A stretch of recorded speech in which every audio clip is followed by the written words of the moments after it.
राधे राधे दोस्तों, आप सभी का स्वागत है बैंकर्स क्रीड़ा में। तो एसबीआई क्लर्क की यहाँ पर एग्जामिनेशन डेट आउट हो चुकी है, जो कि फर्स्ट एग्ज़ाम आपका 22 ऑफ फेब रहने वाला है। 22 फिर 27 फिर 28 और फिर 1 मार्च को। ठीक है, तो टोटल यहाँ पर 16 शिफ्ट में ये पेपर होने वाला है।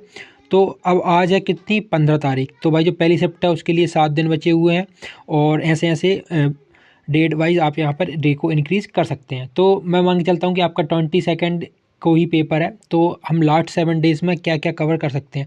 देखिए, सबसे पहले अगर आपके कोई भी टॉपिक हो, जैसे कि अर्थमेटिक का हो या फिर रीजनिंग का, तो आई थिंक कि नहीं बचा होगा। अगर जिसका भी जो जो टॉपिक बचा है, जैसे कि इंग्लिश में कुछ टॉपिक बचे हैं, तो अब आप एक काम कीजिए। सबसे पहले जो भी न्यू टॉपिक्स हैं उनको पढ़ना आप बंद कर दीजिए। जो भी न्यू टॉपिक रहेंगे आप उनको पढ़ना बंद कर दीजिए।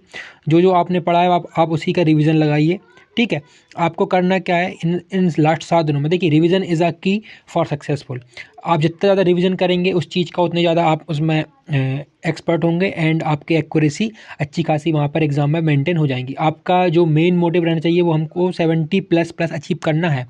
लिटरली आपको 70+ अगर अचीव करते हैं आप, कोई सी भी शिफ्ट हो आपकी, तो आपके हाथ में ये एसबीआई क्लर्क का प्री तो क्वालिफाई कर ही जाएगा। ठीक है, विथ 100% एक्यूरेसी। एंड इसके बाद अगर हम बात करें, आपको न्यू टॉपिक बिल्कुल भी नहीं पढ़ना है। अब आपने जो भी टॉपिक पढ़ ली, देखिए सबसे पहले तो आप एक काम कीजिए, सुबह 6 बजे उठिए। ठीक है, 6 बजे आपको उठना, अभी ये 7 दिन तो करना पड़ेगा। 6 बजे उठिए बढ़िया, एक फ्रेश माइंड से 7 या फिर 8 बजे एक अच्छा फुल लेंथ मॉक दीजिए। ठीक है, उसको एनालिसिस कीजिए आपकी किस चीज़ में क्या दिक्कत आ रही है। आप फिर क्या कीजिए, जैसे कि अगर आपको मान लीजिए कि सिंप्लीफिकेशन में कोई दिक्कत आ रही है, फिर रॉन्ग नंबर सीरीज या फिर नंबर सीरीज में दिक्कत आ रही है, तो आप क्या कीजिए, अब उस दिन आप लगातार 2 से 3 घंटे किसी रॉन्ग नंबर सीरीज का या फिर सिंपलीफिकेशन का वन शॉट देखिए, वन शॉट लगा लीजिए। वन शॉट में आपको अभी क्या करना है, एजुकेटर का यहाँ पर सॉल्यूशन नहीं देखना है। ठीक है, आप वन शॉट को लगाइए, फिर खुद से सॉल्व कीजिए। ठीक है, आप उस पर्टिकुलर टॉपिक का खुद से सॉल्व कीजिए। अगर आपसे और विथ टाइमर करना हो तो कर सकते हैं। अगर आपको उसको लगता है कि टाइमर से करना चाहिए तो टाइमर से आप कर सकते हैं। फिर आप उसको सॉल्व कीजिए। सॉल्व करने में आपको कितनी क्या डिफ़िकल्टीज आ रही हैं, फिर वीडियो को आप वहाँ पर प्ले कीजिए और देखिए कि जो सर ने बताया आपने उसी शॉर्टकट से उसको सॉल्व किया है कि नहीं किया। सर, क्योंकि कई कई बार ऐसा होता है कि आप वही क्वेश्चन, वही सिंप्लीफिकेशन या फिर रॉन्ग नंबर सीरीज का क्वेश्चन किसी और मेथड से करते हैं और वही चीज़ सर ने बहुत ही शॉर्ट अप्रोच में करके बताई रहती है। तो आपको उसका एक एडवांटेज मिलेगा। और जैसे कि आपने मॉक लगाया और उसमें आपका निकला कि मुझे क्या बोलते हैं, ट्रेन वाले चैप्टर में दिक्कत है, तो आप उठाइए ट्रेन का वन शॉट, उठाइए किसी का भी उठा लीजिए। मैं तो पर्सनली कौशिक सर को फॉलो करता हूं, तो उन्हीं का उठाऊंगा और उन्हीं का ही अच्छा खासा वन शॉट डले हुए चैनल पर। ठीक है, आप उसका वन शॉट उठा लीजिए। आपको करना ऐसा ही है, वन शॉट उठाएंगे, उसके बाद आप खुद से सॉल्व करेंगे।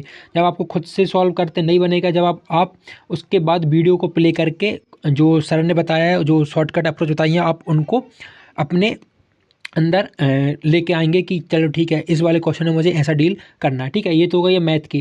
अब बाकी आप रीजनिंग का, तो आप रीजनिंग का भी आपको ऐसा ही करना है। जैसे कि आप, अगर आपको ब्लड रिलेशन में दिक्कत आ रही है या फिर आपको फ्लैट एंड फ्लोर में दिक्कत आ रही है, तो आप उसके पर्टिकुलर जो भी आपका जो टॉपिक में दिक्कत आ रही है आप उसको उठाइए, 2 से 3 घंटे का वन शॉट लगाइए। मतलब कि आपको रेपिटेटिव वही क्वेश्चन करना है, जिससे कि आपका माइंड उस तरह से सेट हो जाए कि भाई एग्जाम में अगर इस तरह के क्वेश्चन आते हैं तो मुझे ये अप्रोच यहाँ से डील करना पड़ेगा। ठीक है, और रही बात इंग्लिश की, और ठीक है, ये तो मैंने बता दिया आपको सुबह का शेड्यूल। जैसे कि आप 6 बजे उठे और 8 बजे तक आपने मॉक वॉक लगाया, उसका 9 बजे तक आपने एनालिसिस किया, थोड़ा सा फिर घूमा फिरा, और 11 बजे से आपने जो 2-3 घंटे की जो वन शॉट है उनको सॉल्यूशन वगैरह किए, तो आपके बज गए मान लीजिए 11 से आपके 2 बज गए। ठीक है, अब 2 से 3 आपने घूमा फिरा या फिर 5 बजे तक भी, या फिर आप जैसा भी अपना शेड्यूल बनाना चाहें। तो बाकी मैंने बता दिया कि 2-3 घंटे का ब्रेक लेने के बाद अब आपको क्या करना है, रात को शाम को क्या करना है कि जो सर लगवाते हैं ना मॉक, जैसे कि अभी इंग्लिश का जो मैं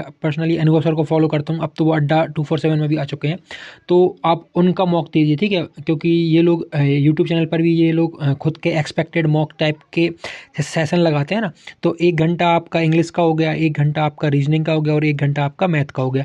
तो 3 घंटे आपको ये डिवोट करने पड़ेंगे अपने ये वाले मॉक के लिए। आपको एक मॉक देना है खुद से, जो कि आप टेक्स्ट बुक गाइडली स्मार्ट कीड़ा किसी पे भी दे सकते हैं, ठीक है।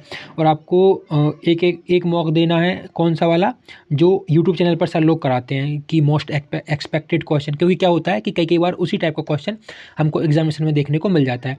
तो आपको 3 घंटे इनमें डिवोट करने पड़ेंगे। English, math, reasoning. इंग्लिश के लिए आप अनुभव सर को फॉलो कर सकते हैं, मैथ के लिए आप कौशिक सर को फॉलो कर सकते हैं, जो भी आपका फेवरेट एजुकेटर हो, जो रियल मॉक डेली करा रहा हो।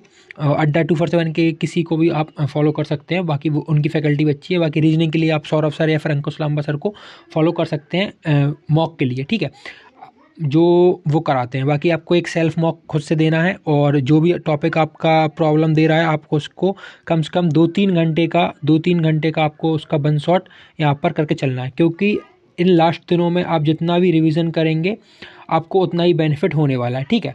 और अगर आपने अभी तक स्क्वायर, टेबल, क्यूब इन सब को अगर फॉलो नहीं किया या फिर आपको याद नहीं है, तो आप 7 दिन में अगर इसकी डेली रिवीजन की प्रैक्टिस करेंगे इसको लिखने की, तो आपको यहाँ पर कुछ हद तक तो याद हो ही जाएगा, ठीक है। तो इस तरीके से आप अपने जो लास्ट 7 डेज़ में अपने जो मार्क्स को इंक्रीज़ कर सकते हैं। आपको फर्स्ट ऑफ ऑल ये करना है, जितना आपका सिलेबस कंप्लीट हो गया है आपको उस पर ही स्टक करके चलना है। अब आपको कोई भी न्यू टॉपिक कवर नहीं करना है। आपने जो पढ़ लिया है बस आपको उसका ही रिवीजन यहाँ पर करना है, ठीक है। तो ये छोटी सी अपडेट थी, आई होप आपको इससे कुछ हेल्प मिले। तो जब तक के लिए, अगर आपने मेरा व्हाट्सअप चैनल और टेलीग्राम चैनल को ज्वाइन नहीं किया है तो डिस्क्रिप्शन बॉक्स में मैंने इसकी लिंक डाल दिया, आप उसको भी ज्वाइन कर सकते हैं। तो ये छोटी सी अपडेट थी, जब तक के लिए keep watching, keep subscribing, keep loving. Radhe Radhe.